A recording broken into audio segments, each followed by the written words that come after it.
bum bum bidi bum bing bidi bidi bum. Bienvenidos todos. Nos encontramos en una serie más en nuestro programa Ser Maestro, historias de la identidad profesional que editamos, que trabajamos con la Universidad Pedagógica Nacional. El día de hoy tenemos el gusto de contar con la presencia del maestro Zenobio Popoca Ochoa y vamos a hablar de su trayectoria, pero en especial nos centraremos en el aspecto de la Escuela Multigrado en México, Perspectivas para el siglo XXI. Zenobio Popoca Ochoa es maestro normalista, es además integrante y fundador del Movimiento Mexicano para la Escuela Moderna y a principios del siglo XXI estuvo al frente del proyecto de desarrollo de un modelo educativo para escuelas multigrados, en la cual se genera una propuesta educativa innovadora. Esta propuesta, claro está, de la Secretaría de Educación Pública. Además, actualmente Zenobio es académico de la Benemérita Escuela Nacional de Maestros. Pues iniciaremos con Zenobio. Muchas gracias, Zenobio, por acompañarnos y aceptar la propuesta de grabar este programa. Pues vamos a iniciar precisamente comentando estos asuntos de la formación inicial. Un poquito los programas que nosotros hemos venido trabajando van muy ligados a la idea de presentar la trayectoria, la vida de cada uno de los maestros que hemos entrevistado, y el caso tuyo precisamente es uno de estos más. Y nos gustaría que nos comentaras sobre cómo decidiste ser maestro, especialmente, y tu trayectoria como estudiante normalista en la Benemérita Escuela Nacional de Maestros allá por el año del 87. Sí, bueno, primero gracias, Marco, amigo, compañero de ideales, de trabajo, de amistad.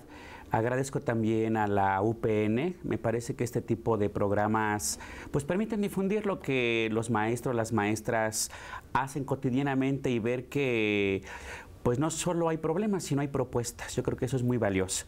Bueno, yo pensé ser profesor cuando iba para el cuarto, quinto y sexto. Recuerdo que a veces los maestros me pedían que explicara algo a mis compañeros, no sé. Decían, como que tú le entendiste a esto, ¿por qué no le explicas a tus compañeros cómo lo resolviste? Y recuerdo algún problema de matemáticas, por ejemplo, cálculo de áreas, ¿no? Que la famosa fórmula pi por radio al cuadrado, aún recuerdo. El radio, ¿no? Una distancia del extremo al centro de la circunferencia. Y aquella vez el maestro, Juan Salguero, nos dio el diámetro. O sea, eso era una trampa, porque normalmente todos calcularon esa distancia del diámetro al cuadrado. Y no, solamente era la mitad. Y entonces yo cuando lo vi dije, pero esto está mal. El maestro nos está haciendo una trampa. Y hasta me dio risa y le dije, ay, ya sé qué quiere hacer. Y bueno, dice, bueno, compártelo con tus compañeros. Y como que me gustaba, no sé, explicar, compartir. Y este mismo profesor, Juan Salguero, lo tuve en quinto y sexto, estaba estudiando en medicina. Y para mí era fascinante que a veces revisaba sus libros, ahí enormes libros de medicina, y yo decía, ahí está estudiando, dice, sí, por las tardes o en las noches tengo que ir a estudiar medicina al hospital. Digo, ¿yo podría hacer lo mismo? O sea, ser maestro y estudiar medicina. Dice, sí, podrías. Entonces yo creo, fuimos la última generación, tú y yo y otros maestros, que para ser profesor pues era de la secundaria a la normal. Entonces pensé eso, que podría tener esa trayectoria. Y digo esto porque yo creo que a veces se vuelve un mito esto de la vocación, ¿no? Que si se tiene la vocación de maestro. A mí me parece que a veces se va aprendiendo, se va disfrutando también sobre la marcha. Entonces, yo no digo que no quisiera ser maestro toda la vida, sino que pensaba ser maestro y después estudiar medicina. Pero ya estando en la normal, yendo a las prácticas, discutiendo con los compañeros, viendo la película de Freinet. Cuando vi la película de Freinet, Le Corbusier, la École Buissonnière, dije, es que así tendría que ser la escuela. Porque iba en segundo año y no sé con qué maestro la fuimos a ver. Y bueno, la hemos usado en los cursos del grupo del MEM. Y yo creo que la pedagogía Freinet te engancha, te dice que la escuela puede ser diferente, ¿no? Que no son las planas, no son las copias, no son los castigos, que la escuela puede contribuir a un mundo diferente. Entonces, digo que esa fue mi intención y que la normal pues me fue atrapando. Entré en el 1983 a 1987. So, fuimos la última generación del centenario. Y como te digo, no recuerdo si tú viste la película de Freire en la normal. Sí, la de Le Corbusier. Y yo creo que además de la película Le Corbusier, dos libros en especial que tuvieron una fuerte influencia. Bueno, considero uno que fue Patricio Redondo y las técnicas Freinet, de Ramón Castelló, y el otro libro de Cómo dar la palabra al niño. Sí, estos libros, no recuerdo cómo tú y yo y otros amigos los compartimos. Bueno, voy a decir lo que yo recuerdo en mi caso. Había fuera de la normal un stand de libros que llamaba el correo de libro, ¿no? De la secretaría. Y un día pasando, ojeando, pues vemos eso, Patricio Redondo y la técnica Freinet, y yo creo que ya habíamos visto la película, porque si no, pues cómo nos interesaba este libro. Entonces, al leerlo y ver la experiencia de Patricio, ¿no? Y cómo fue trabajando debajo de un árbol y nos fue atrapando. Y ya cuando estábamos en cuarto año, recuerdo que en el libro Cómo dar la palabra al niño, de Graciela González de Tapia, una querida maestra mexicana, venía ahí abajo la dirección. Si alguien desea ir a conocer las técnicas Freinet, cómo son en vivo, pues vayan a ver. Tú, yo, Alejandro, Lilia, pues nos animamos y fuimos a visitar esta escuela, la asamblea, la conferencia. Y yo creo que por fortuna no pensamos que eso se podía hacer porque era una escuela particular. Algo pasó que creímos que eso se puede hacer en la escuela pública o en cualquier escuela, que los niños tengan seguridad para hablar, que puedan discutir. Y el escuchar a Chela, el ver su escuela, pues también nos fue atrapando, ¿no? En esta idea de la pedagogía Freinet. Y yo creo, esa sería una reflexión, que es muy importante entonces que en la formación inicial de los maestros, pues no nos quedemos en los libros con lo valioso que esto es, sino que pues los alumnos aquí en la UPN o en las normales, pues visiten escuelas, ¿no? Y escuchen a los maestros como Chela, como otros, estas reflexiones, porque se van atrapando, se van enganchando, ¿no? Es un aspecto esencial en la formación de los maestros, esto que tú comentas, no solamente el verlo en términos teóricos, sino contar con la posibilidad de ver las prácticas e intercambiar con maestros que han tenido experiencias pedagógicas que pudieran representar como una alternativa, un cambio al trabajo docente. Pues yo creo que sí, porque seguramente en las escuelas se revisa a veces a Montessori, a Freire y a otros.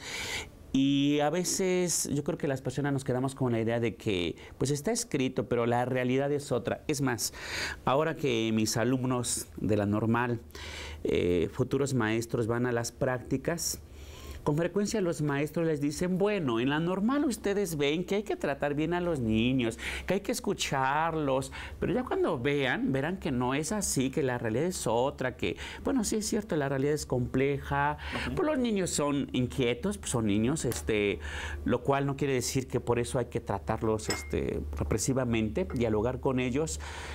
Pero visitar escuelas, visitar lugares donde hay una práctica diferente, yo creo que es pues muy importante, ¿no? Y eso es lo que en mi formación inicial yo creo que fue esencial. Y esto nos permitió pues al final hacer nuestra tesis sobre técnicas Freinet y bueno, salir yo creo con una esperanza, ¿no? Yo creo que ese es un reto para cualquier formación, psicólogo, pedagogo, médico. No solo verlo como la profesión que te va a retribuir económicamente o lo que vas a hacer, sino qué esperas tú, ¿no? Salir como con un espíritu. Yo creo que lamentablemente eso poco a poco se va a veces acabando y no hay como esta esperanza, ¿no? De que, pues, ¿para qué vas? Y además que esta esperanza se mantenga después de 15, 20 años, eso es el reto. Primeros años de trabajo como profesor en escuelas primarias, 1987, Escuela Primaria República de Brasil, que es anexa a la Nacional de Maestros, por Sí. cierto, y después Escuela Primaria Alberto Correa. ¿Nos puedes platicar de ese paso en estos primeros años en tu trabajo como maestro, como profesor de primaria? Sí, bueno, a las primarias anexas existe la tradición de a veces adscribir a los alumnos por el escalafón, y lo digo ahora por esta reflexión. Algunos compañeros, bueno, tuvieron un escalafón que nos permitió escoger escuela y en este caso adscribir a la Brasil. Yo creo que esto tendríamos que revisarlo porque a veces es como pues un premio según a las personas y pues no siempre tendría que ser así, ¿no? Hoy los alumnos que tienen buen escalafón, lo cual no quiere decir que sean ni mejores ni peores maestros, simplemente por algún motivo lo tienen. A veces les dan la oportunidad de elegir ir a las escuelas, pero se crea entonces como un mito, ¿no? De que según los buenos o los que tienen algo, van también a ciertas escuelas y luego a los que los últimos escalafones les toca lo que se puede. Es más, un poco antes de entrar a la Brasil, recordarás que muchos de nuestros compañeros se fueron a zonas rurales porque fueron de los escalafones pues, más bajos, ¿no? Es que sí me es importante esto para luego lo que hablaremos sobre multigrado, cómo me ha ido marcando. Y la idea de que pareciera que los que tienen menor escalafón, los jóvenes que tienen el promedio 7, 8, no es que sean malos estudiantes, por algún motivo lo tienen, pero se ve como premios y castigos. Y yo creo que eso es también lo que la política educativa tendría que cambiar. No tanto por el escalafón, sino por otros procesos, ver maestros que tengan proyectos, que los formen, que den competencias, y a escuelas donde se requiere, zonas rurales, X tipo de escuelas. Bueno, esa es un poco la aclaración porque estuve en la Brasil. Bueno, ya en la Brasil, un año. Y yo lo veo como un año de, pues sí, de encontrarse como con una realidad y ver que el cambio, bueno, puede ir siendo gradual, me parece. Pues sí, yo llegué con mucho también ánimo, idea de las conferencias de los niños, las asambleas, la autonomía, que es lo que buscamos con Freine, 5º grado.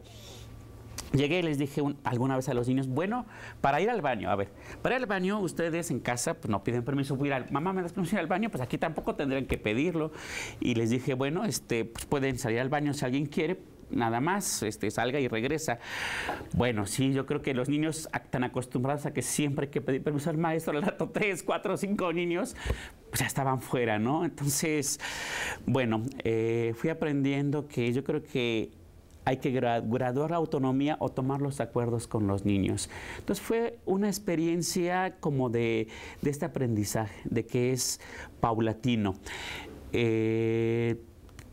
Porque los niños, pues sí, pensaban que pues yo era como muy flexible, como mucha libertad y que entonces pues podían a lo mejor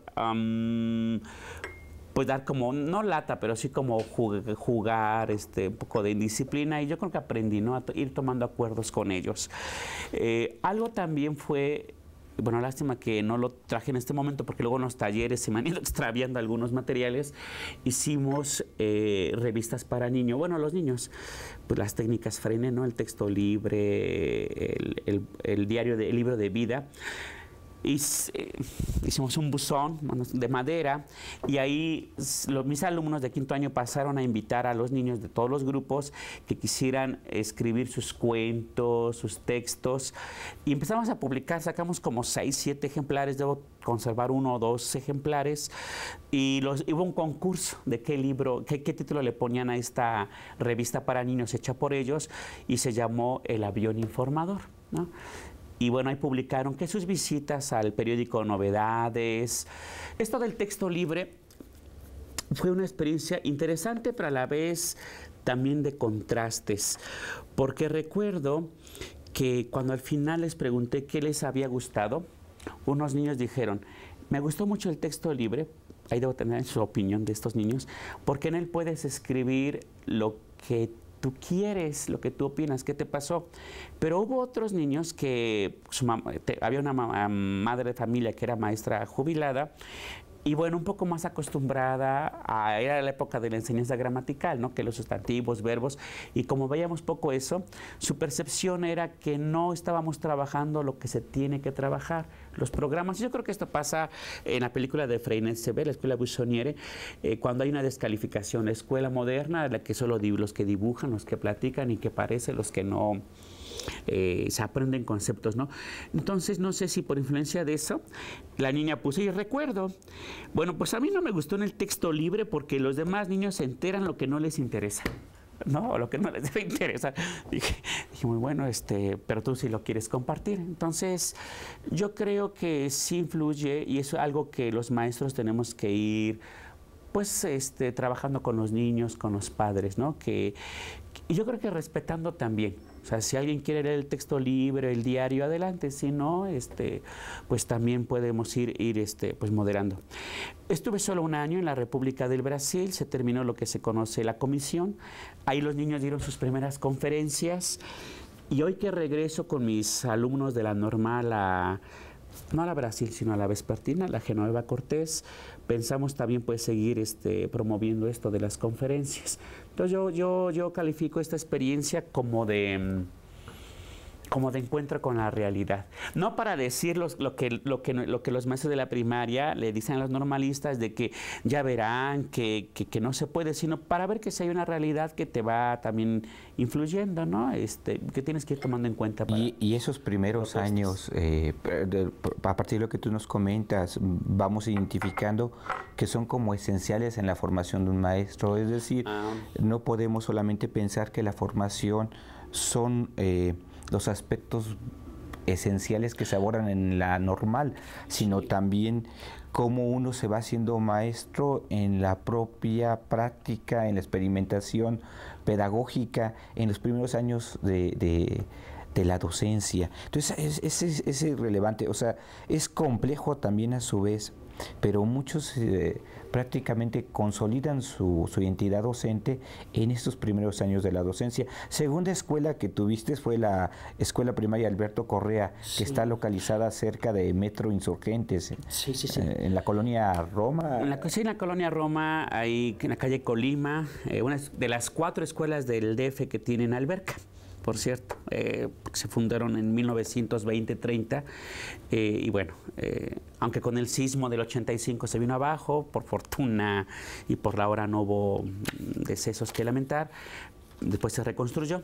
Sí, retomo esto para luego hablar hasta sobre la Correa, esto que dices de que los primeros años van construyendo la identidad docente. Yo creo que precisamente como estos primeros años los maestros nos enfrentamos, o los egresados, con muchas realidades que es cierto, como normalista no teníamos, es decir, la relación yo creo con los padres es una fundamental. Los padres pues sí tienen una percepción y una espera de la escuela. Yo creo que como padres esperan que sus hijos aprendan, que lean bien, y a lo mejor que también que aprendan como ellos aprendieron. Si es que hacían a veces no que los castigaran, pero que si aprendían muchos contenidos, que también los niños pues aprendan como muchos contenidos. Y esto de las técnicas Freinet, pues no es algo que sea muy frecuente, ¿no? Que los niños escriban textos libres, den conferencias, hagan asambleas. A veces parece que es perder el tiempo porque no llevan mucho escrito en el cuaderno.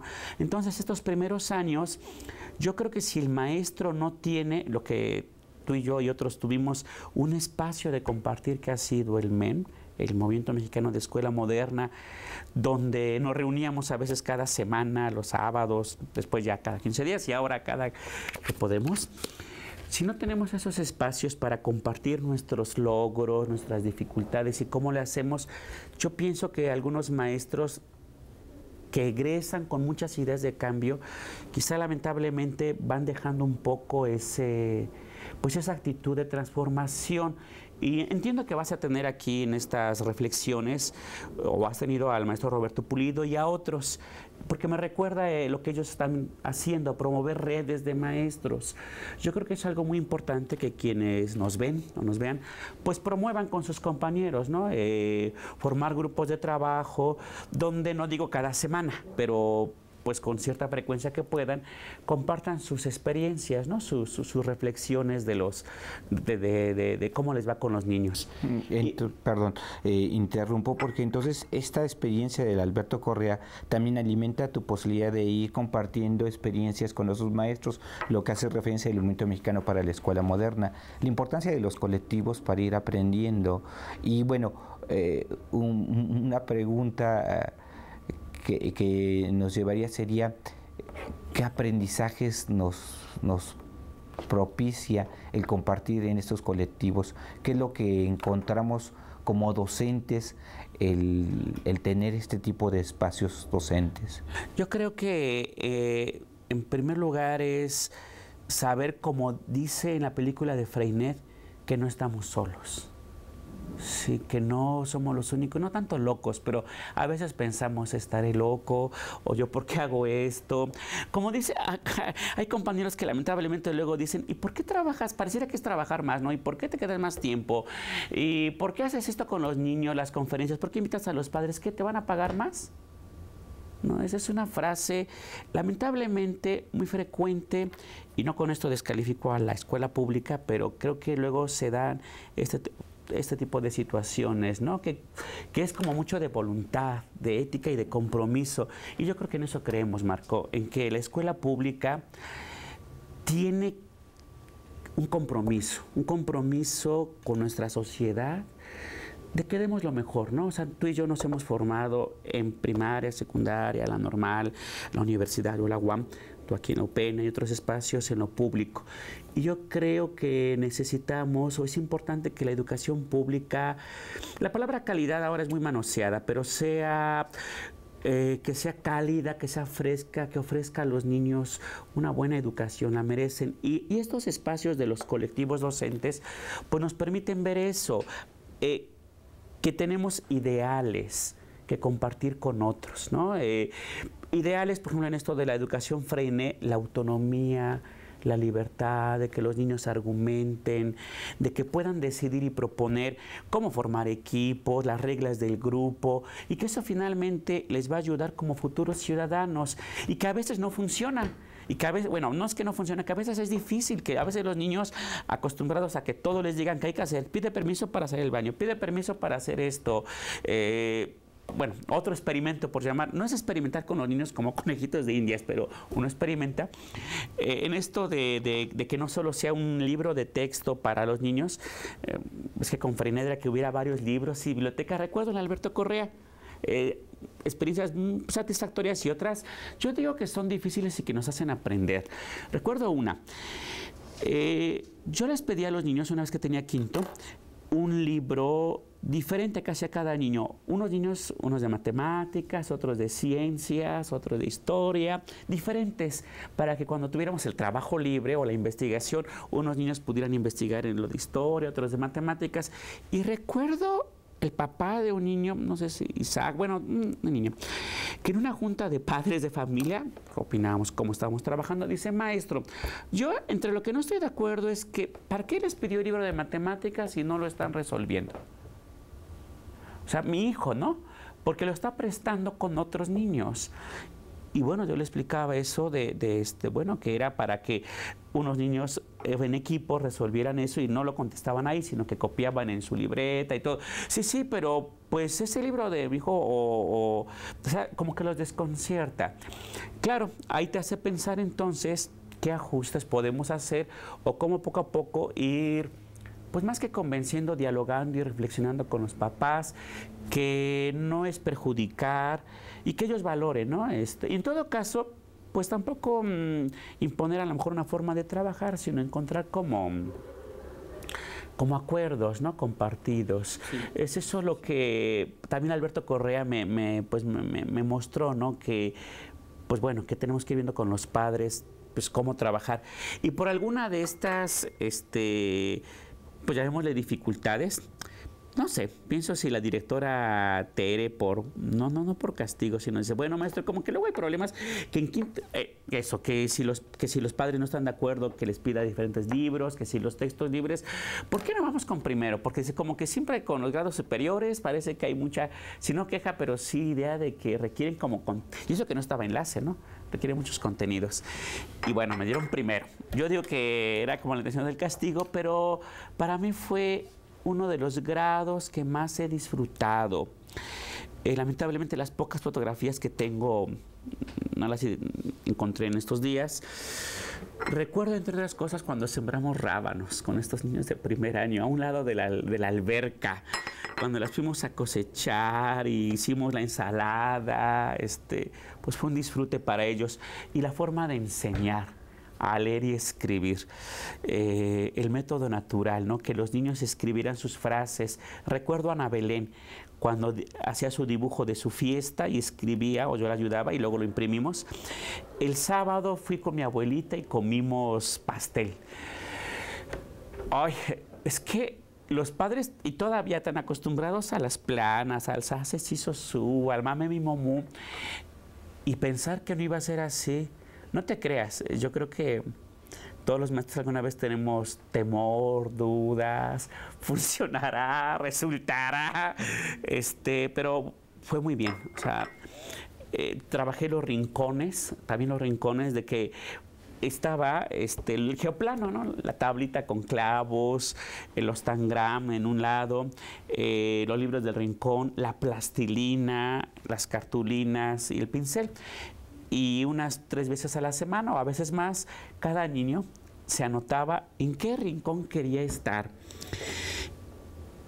De algunas de estas escribí la experiencia, más sobre lectoescritura.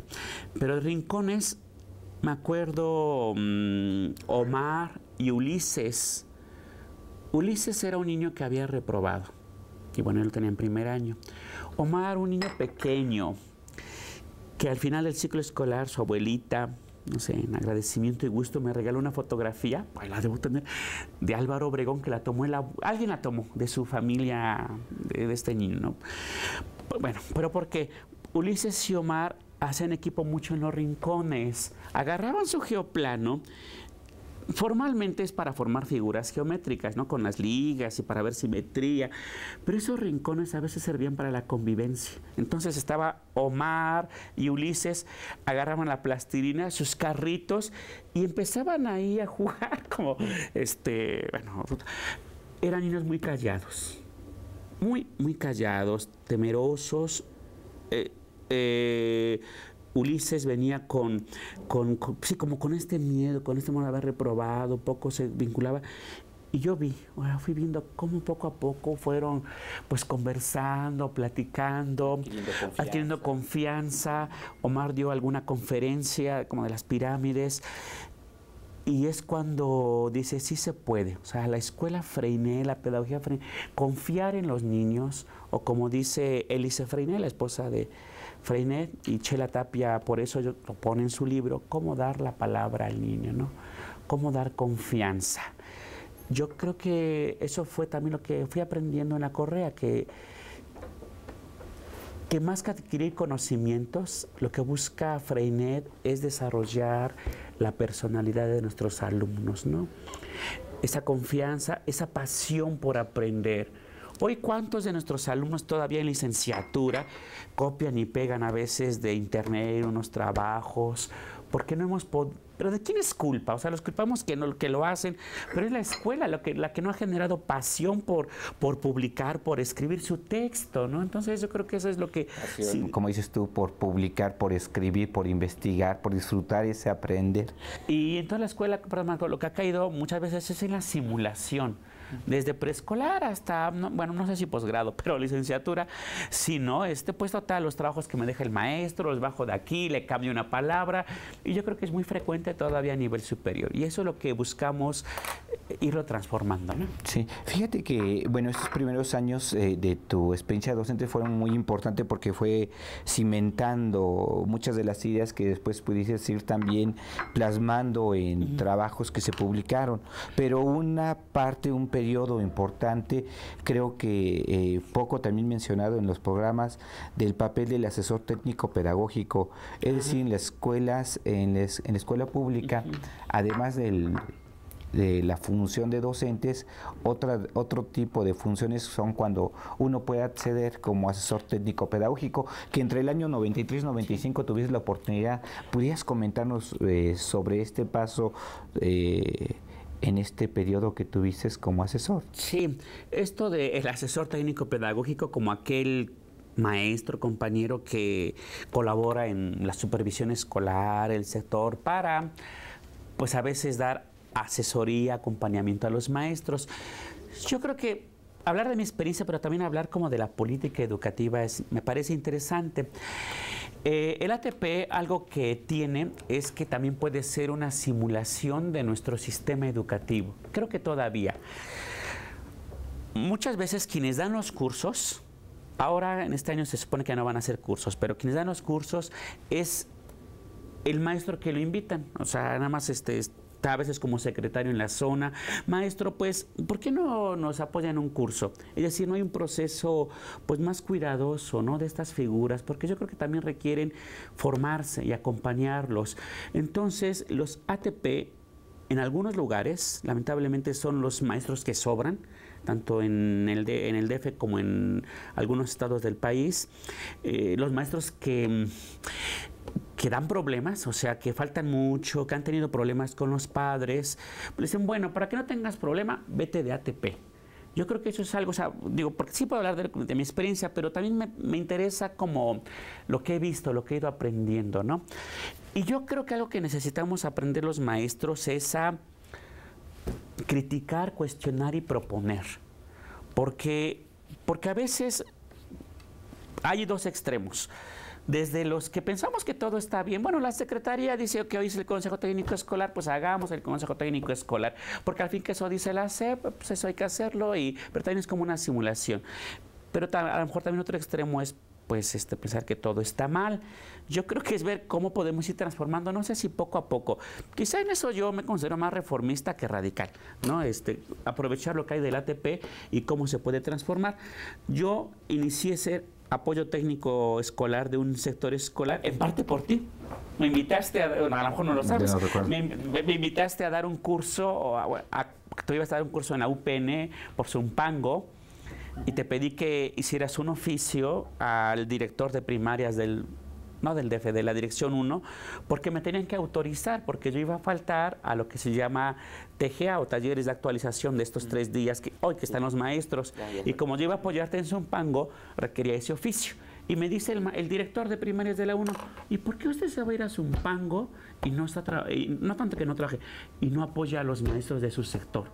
Lo autorizo siempre y cuando ahora que regrese se me va de ATP a un sector escolar. Y tuve que decidir porque yo estaba en grupo, o iba a tener 6º año, la primera vez que iba a tener 6º. Y le digo, si le decía que no, no sé si no me iba a autorizar a estar contigo, no sé. Le digo, bueno, está bien, maestro. Y me fui. Entonces así fue como inicié ATP. Pero fíjate, como ATP, yo intentaba impulsar lo de Freinet, lo de escritura, pero yo creo que en cualquier espacio puede haber simulación. Y vuelvo a traer ese tema. Lo puede hacer como maestro, como ATP, como director. Y yo creo que el reto es, como compañeros, ¿cómo le hacemos para decir al director? O sea, no tanto con respeto, para decir que algo no nos parece y que queremos transformarlo. ¿Cómo el director lo dice a los maestros? ¿Cómo los maestros lo dicen al ATP? Que está ahí porque pues, es un maestro que sobraba. O sea, ¿qué actitud tienes ante ese ATP que a lo mejor fue tu compañero de otra escuela? Yo creo que ese es un reto enorme. Yo recuerdo una experiencia como ATP. Yo me iba a las escuelas porque algunos compañeros ATPs de mi sector, es cierto, a veces se quedaban a la chorcha, o sea, al cotorreo. Y yo creo que ese es un problema de lo público. O sea, como como no hay forma de control, podemos hacer lo que queramos.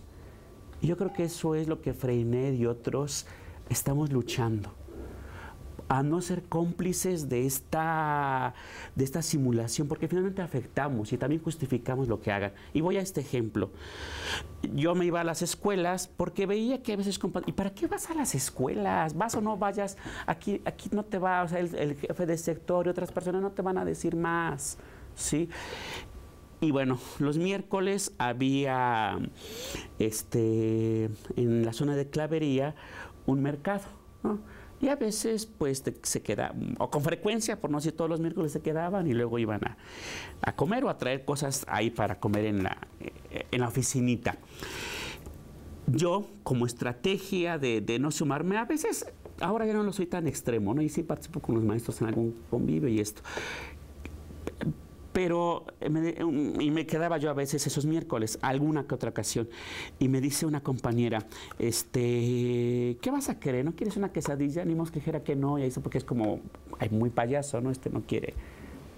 Como ahora, que este Consejo Técnico Escolar dice que el Consejo Técnico Escolar no es para fiestas, no es para comer, bueno, ese es otro asunto. Y le digo una quesadilla, pero ya, obviamente, semanas después me dice, oye, ¿no vamos al tianguis? Y le digo, bueno, vamos. Sí, no, tenemos que siempre vaya alguien. Y cuando regresamos a la escuela, porque estábamos en una oficina de una escuela, era casi el recreo, las 11, 11:30. Vamos entrando y cerca de la puerta principal, aunque era cerrada y todo, y había como 3, 4 maestros de la primaria. A lo mejor es mi propio sentimiento de culpa, ni siquiera porque no me dijeron nada. Pero yo sentí que nos quedaron viendo, porque no eran 2 o 3, porque lo escuchaba, ¿no? Es que ustedes en ATP no trabajan, no hacen, pueden hacer lo que quieran, pueden salirse de la escuela porque pues no tienen grupo.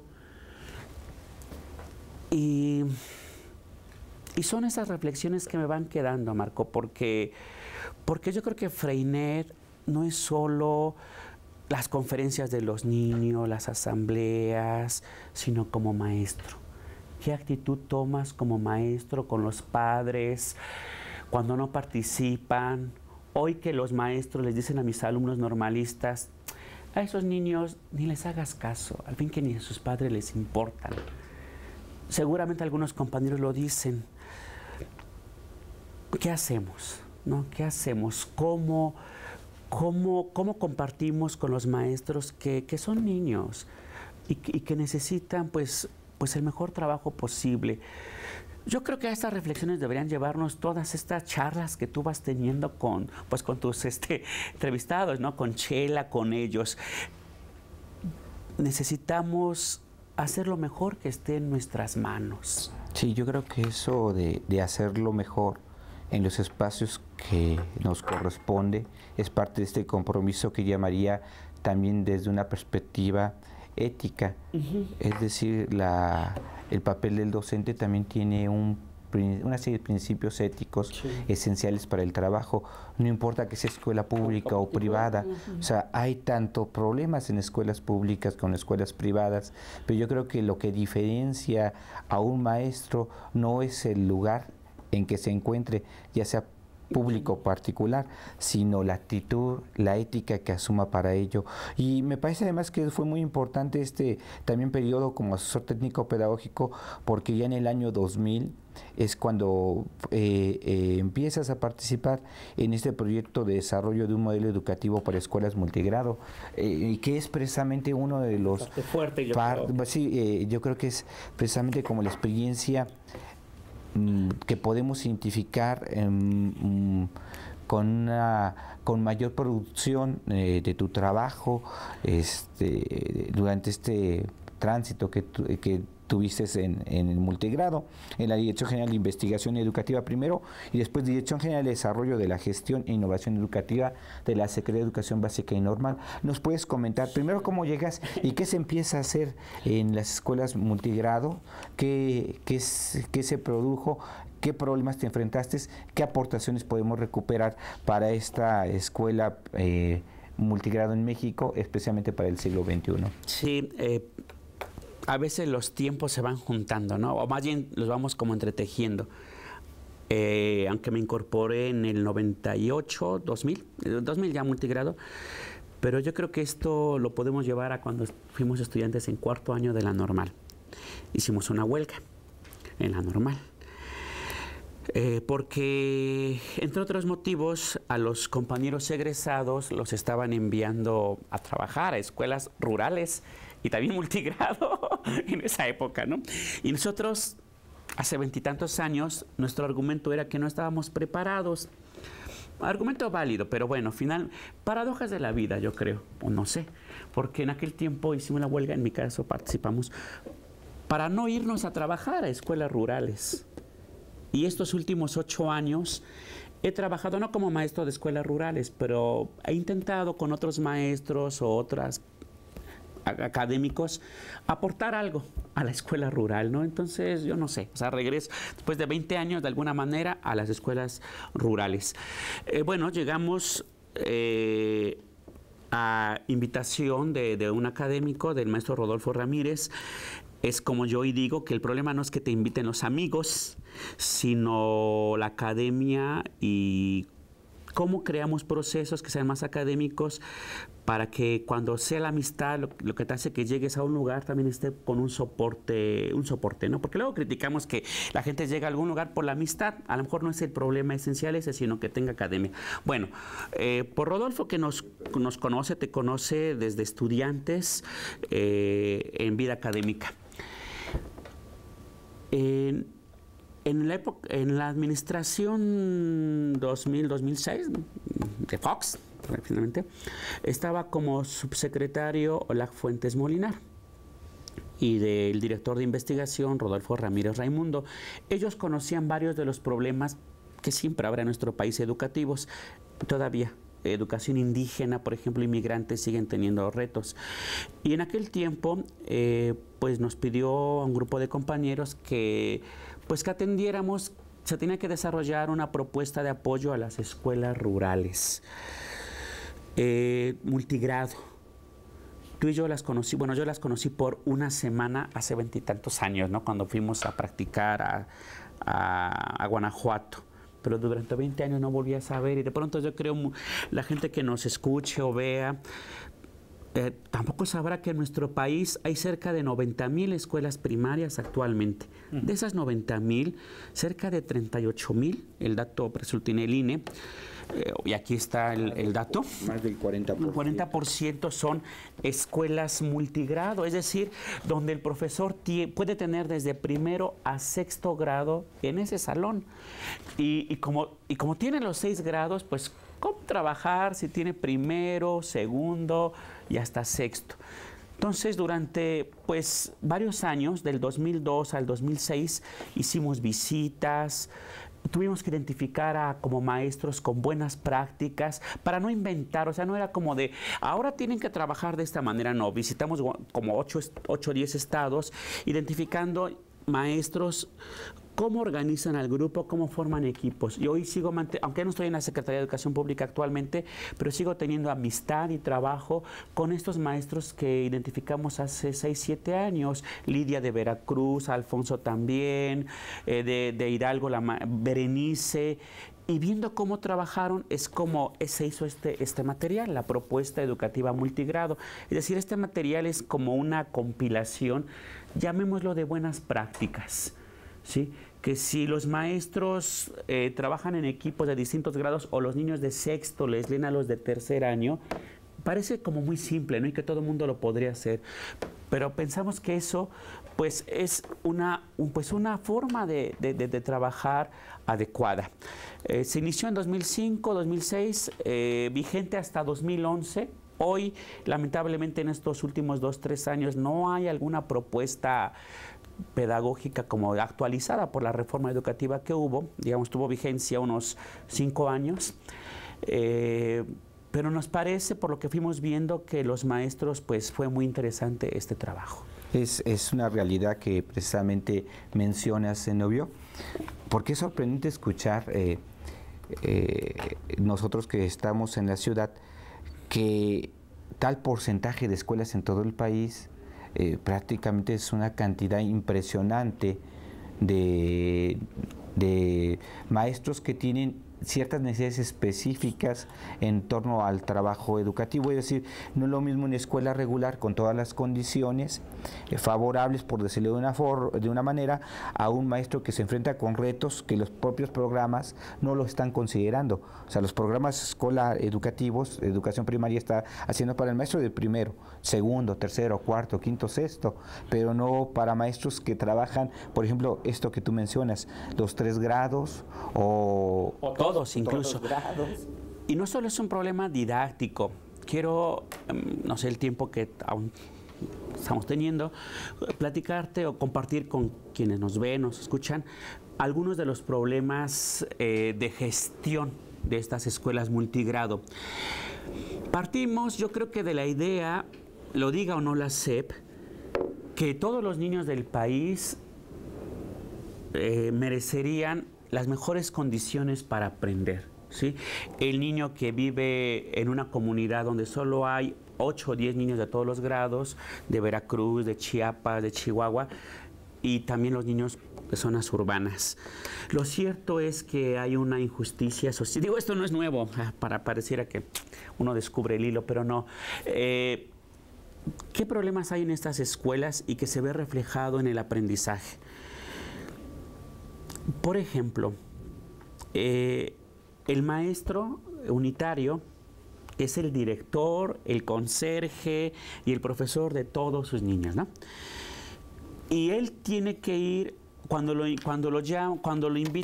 tiene que una junta como director, lo llaman a la supervisión. Cuando tú y yo fuimos profesores de primaria, no éramos directores, el director tenía que ir a la supervisión pues para, bueno, recibir información, la cuestión administrativa, ¿no? Pero tú y yo seguíamos en clase con nuestros niños. En estas escuelas, el director es el maestro. Lo llaman de la supervisión. Niños, mañana no hay clase porque tengo que ir a atender este asunto. Y eso es como 2 o 3 días al mes. Entonces, 2 o 3 días por asuntos administrativos, no hay clases. Otro asunto, parece muy fácil. El cobro, ¿no? Hoy muchos de los maestros reciben su cobro, digamos, electrónicamente, ¿no? En el banco. Cuando iniciamos tú y yo, nos daban nuestro cheque y íbamos al banco. Quizá en algunos estados aún sea así, pero bajamos a la dirección, cobramos nuestro cheque, y en la tardecita, saliendo de la escuela, pasamos al banco, lo cobramos. Estos maestros, ¿en dónde reciben su cheque? ¿Quién se los lleva si están a 1 hora, hora y media de la cabecera municipal o del municipio? Entonces, cada 15 días, porque pues, es el cobro, el pago, pues tienen que decir, bueno, mediodía. Y hay compañeros que a lo mejor, sin requerir el mediodía, pues se toman el día, ¿no? Ya completo dicen, bueno, pues voy a cobrar un cheque. Otro día sin clases para los niños, ¿no? Entonces ya llevamos 3, 4 días a veces, que tienen que ver lo del programa Oportunidades, lo de los lentes. Él es el gestor, el que tiene que hacer el trámite. Entonces estos niños tienen cerca de hasta 4 días por un motivo. Hay escuelas que también por su lejanía y el transporte. Yo estuve en Chiapas, en Simón Jovel, donde hacen Simón Jovel. Y llegamos en camioneta y para salir de la comunidad solo hay 1 hora. O sales a las 12 del día el viernes o sales hasta el otro día. Entonces tienen que terminar antes. Y los maestros o llegan el domingo o llegan el lunes a las 10 de la mañana porque la camioneta que llega a la comunidad sale del municipio, a la cabecera municipal, a las 8 de la mañana. Porque salió primero del último pueblito a las 5 o 6 de la mañana a la cabecera municipal, ¿sí? Y de regreso, porque es una sola camioneta, porque no hay tanta gente que vaya y venga, sale a las 8, 8 y media, 9. Entonces, otras 2 horas de regreso a esa comunidad, llegas a las 10 como maestro. Entonces, o llegas el domingo, lo cual pues a lo mejor pocos harían o hacen, o llegas a las 10, ¿verdad? Entonces da el tiempo y tendrás que reponer el tiempo o algo así. Son situaciones y eso, pues ¿a quién le preocupa? Y tendrá que preocuparnos a la autoridad y a nosotros, al sindicato, a la política y exigir. Algo intentamos, se llamó el director itinerante, fueron pocos, 1000 directores que son los que apoyaran a los maestros para que ellos no tuvieran que ausentarse, pero son estos problemas de política educativa, cambio de administración y de pronto se olvidan. Y se va perdiendo las posibilidades de recuperar alguna propuesta que dé solución a estas problemáticas que encontramos en las escuelas multigrado en México.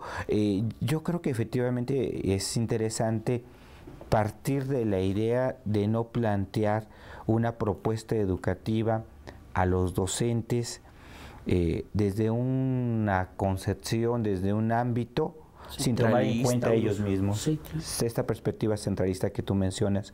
Y creo que fue relevante precisamente tratar desde la subsecretaría de identificar esas problemáticas de los maestros para buscar alternativas. Y me gustaría que precisamente habláramos de esta propuesta. Ok, encontramos estas dificultades, estas características de corte administrativo, entre otras, pero ¿qué se hizo? O sea, ¿qué es lo que los maestros pudieron encontrar en esas propuestas que ustedes fueron generando como proyecto de desarrollo de un modelo educativo para escuelas multigrados, Zenobia?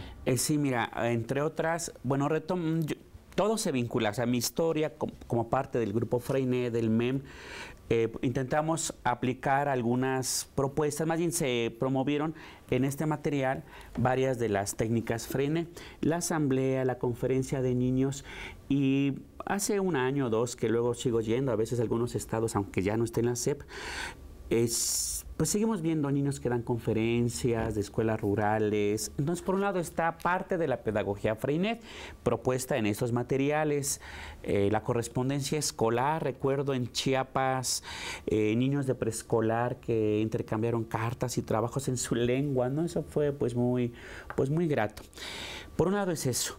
Pero por otro, te voy a poner un ejemplo de cómo dos extremos de cómo trabajaban los maestros multigrado y qué fue lo que propusimos entonces en el libro a partir de cómo ellos resolvían su problema. Recuerdo en una escuela, Guerrero, pero no es porque, el ejemplo que pongo no es porque esté bien o mal, sino ahí fue lo que vi, entre otras cosas. Llegué a una escuela observando, el maestro tiene sus 6 grados, la escuela Miguel Hidalgo y Costilla. El maestro empezó lo que se llama un tema diferente por grado. Entonces están por filas, ¿no? La fila de primer año, la fila de segundo, la fila de tercero, fila de cuarto, quinto y sexto. Y bueno, les dice, bueno, a ver, niños, buenos días, escriban la fecha, voy a empezar con unos niños y ya luego, espérenme tantito, esperen.